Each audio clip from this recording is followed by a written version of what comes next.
Monsieur le Président, chers collègues, effectivement, le vote d'un budget est quelque chose d'essentiel puisque nous prenons comme élus la responsabilité de faire des prélèvements et de décider de leur usage. Donc pour tout élu, c'est une responsabilité qu'il faut peser. Concernant le budget qui a été présenté aujourd'hui par Max Lévita, nous avions ouvert, et j'avais ouvert là aussi en m'exprimant dans le rapport d'orientation budgétaire. Et à cette occasion, cher Max, tu m'as répondu à l'époque par une pirouette politique. Donc je vais aujourd'hui réitérer des questions précises. Et connaissant ton intégrité intellectuelle, j'espère que tu feras des réponses précises aux choses que je vais dire. Premièrement, 4 remarques. Première remarque concernant le fait qu'on se situe à l'intérieur de l'enveloppe fixée dans la contractualisation avec l'État qui nous amène à 1,5%. Monsieur le Président, je me permets de préciser vos propos de tout à l'heure. Ce n'est pas à proprement parler une négociation qui a eu lieu avec l'État, puisque j'ai suivi ça sur différentes métropoles et collectivités concernées, c'était les plus grosses. Nous devions augmenter de 1,2% et il y avait 3 autres petites augmentations possibles de 1,5 et nous en avons obtenu 2 sur les 3. Max, tu confirmes, je crois.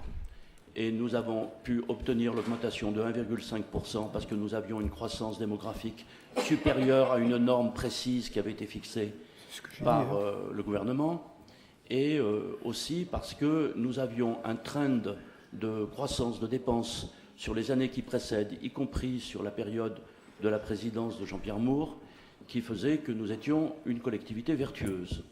Et nous n'avons pas pu obtenir le dernier tiers, qui concerne le fait que nous n'avions pas assez de quartiers éligibles à la politique de la ville, ce qui est une forme de calcul qu'il fallait contester, car nous sommes dans une métropole dont la ville-centre a un des taux de pauvreté les plus élevés, donc nous étions potentiellement éligibles, et ça nous n'avons pas pu l'obtenir parce que la norme fixée par le gouvernement ne le permettait pas. Donc nous avons une augmentation que de 1,5%, qui est inférieure à celle de l'inflation constatée, qui est aujourd'hui annoncé autour de 1,7%. Enfin, on verra bien à la fin de l'année, ce qui signifie que de manière réelle, nos dépenses diminuent. Ça, c'est la première remarque. La deuxième remarque concerne la lutte contre les inondations. Je constate avec satisfaction qu'est bien inscrit à l'intérieur du budget l'intervention sur le bassin du Rio-Massel qui concerne l'avenant du PAPI 2. Et que cette programmation avait été fixée de concert avec l'État, qui va être le plus gros financeur et le plus gros subventionneur de cette opération, et la maîtrise d'ouvrage étant portée par, disons, la métropole. Et donc, dans ces conditions, on ne peut que s'en féliciter. Je voudrais par contre mettre en exergue un problème qui se pose. La lutte contre les inondations, ce n'est pas simplement des gros ouvrages. C'est aussi, de manière régulière, faire des opérations tous les 4 ou 5 ans qui consistent au désembâclement des principaux cours d'eau. Et là, ça concerne la totalité de la Mosson, et non pas simplement un affluent de cette Mosson.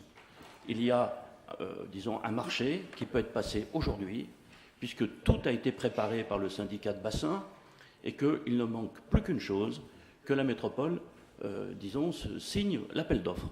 Or, il a été décidé de ne pas le signer. Je trouve que cette décision est particulièrement injuste et anormale et dangereuse, car si nous avons pu obtenir une lutte en 2014 obtenir une lutte contre les inondations en 2014, c'est parce qu'en 2013, sous la maîtrise d'ouvrage du CIBL, et j'en félicite ici son président, nous avions pu, disons, désembâcler la totalité de la Mosson. Ce travail est essentiel. Donc j'en appelle à votre réflexion sur ce sujet pour que nous puissions effectivement avancer. Et puis je vais accélérer mon propos en venant sur l'essentiel de ce que j'avais dit lors du rapport. Je ne développe pas un point qui a été abordé par mes collègues, brillamment présenté par Mme Touzard, qui concerne le stade. Et effectivement, c'est l'objet de la discussion et je partage son analyse. À ce sujet, vous avez reçu, Monsieur le Président, avec bienveillance les Gilets jaunes et je vous en félicite. Et à cette occasion, vous certainement présentez un certain nombre de leurs idées, et notamment l'idée d'organiser un référendum d'initiative citoyenne. Vu la division que propose cet aménagement autour du stade, ça serait une bonne idée de faire que ce soit nos concitoyens qui, après un grand débat public, seraient les juges de paix de cette querelle. Dernier élément, j'avais souligné lors du rapport d'orientation budgétaire le fait que notre métropole avait de plus en plus de responsabilités sociales, qu'elle n'était pas simplement une structure de mission comme autrefois, qu'elle avait des responsabilités sociales directes. Alors, je n'insiste pas sur le 0% d'augmentation, puisque de fait, effectivement, les impôts vont augmenter de 2,2%, vu maintenant qu'on connaît les bases. Mais bon, c'est une chose tout à fait recevable, en sachant que, pour ce qui est de la taxe d'habitation, 10% des habitants de la métropole ont des revenus inférieurs nécessaires qui fait qu'ils ne payent pas la taxe d'habitation, et que pour 70% d'entre eux, 77% d'entre eux, la taxe d'habitation a baissé cette année et rebaissera l'année prochaine. Et donc ce 0% concerne les 23% qui ont une taxe d'habitation. Quant aux 36% de propriétaires qui existent sur Montpellier, autour de 42% sur l'ensemble de la métropole, eux, ils subiront effectivement l'augmentation que de 2,2%. Donc la lutte pour le pouvoir d'achat passe effectivement par les impôts, mais ce n'est qu'un aspect. Nous, en tant que métropole, on peut peser sur d'autres aspects concernant le pouvoir d'achat, qui est aujourd'hui, comme vous le savez, une revendication sociale très largement partagée par les populations. Premièrement, concernant le prix de l'eau, chose que je connais bien, nous avons pris la très bonne décision pour le 1er janvier 2016 de baisser le prix de l'eau de 10%, c'est-à-dire le prix de l'eau potable et le prix de l'assainissement, puisque tous les deux font le prix de l'eau ensemble. Je vous rappelle que le prix de l'eau potable n'a été baissé que pour 13 communes, celles qui appartiennent au périmètre de la régie, et pour l'assainissement a baissé pour les 31 communes de la métropole. Et donc, depuis 2016, eh bien, l'inflation cumulée a été de 5,3 ou 4%.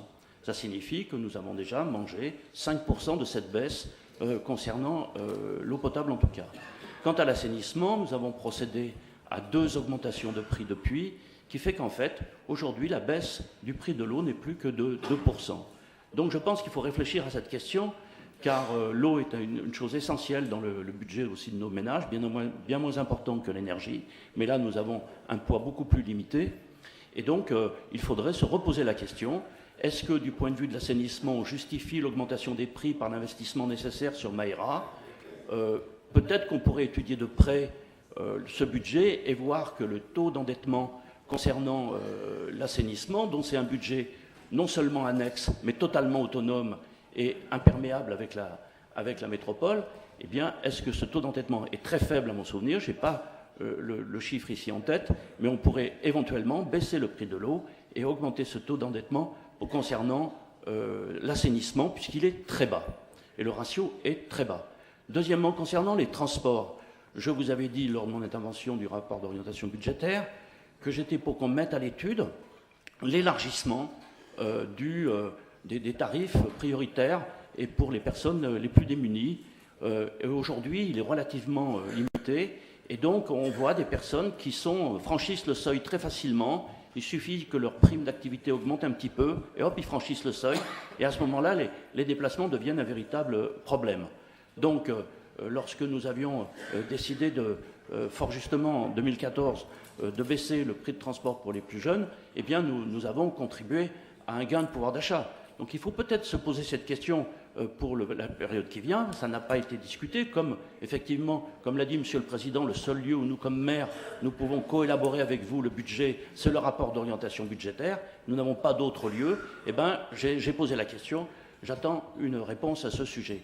Enfin, je n'insisterai pas aussi sur ce qu'a dit M. Hervé Martin très justement, puisque j'envisageais de l'aborder, en disant que nous aurions pu aussi envisager, parce que ça contribue à la lutte pour le pouvoir d'achat de nos concitoyens, c'est d'abonder le budget du logement social. Car chacun sait qu'à partir de quelqu'un qui sort d'un parc privé et qui rentre dans le parc social, c'est pour lui un bond de pouvoir d'achat et aussi une amélioration de la qualité de son logement. Voilà, tout ça me paraît essentiel. Il y a d'autres points encore qui concernent le pouvoir d'achat, notamment le FSL, le Fonds social logement.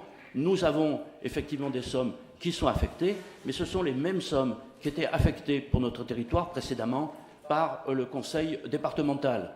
Et à l'époque, je me souviens d'une discussion quand on avait envisagé un moment une certaine coordination entre tous les CCAS de la métropole, qui fut un débat un peu avorté, mais bon, on avait bien fait d'essayer de faire cela, eh bien, nous avions souligné le fait que l'intervention du FSL n'était peut-être pas assez importante sur la zone urbaine sur laquelle on est, où les ménages en difficulté étaient assez nombreux pour payer leur facture d'électricité, pour terminer leur fin de mois avec leur loyer, et que donc il fallait augmenter. On aurait donc pu aussi faire le choix d'abonder ce budget du FSL ou de la FAGE, parce que nous avons désormais directement une responsabilité sociale.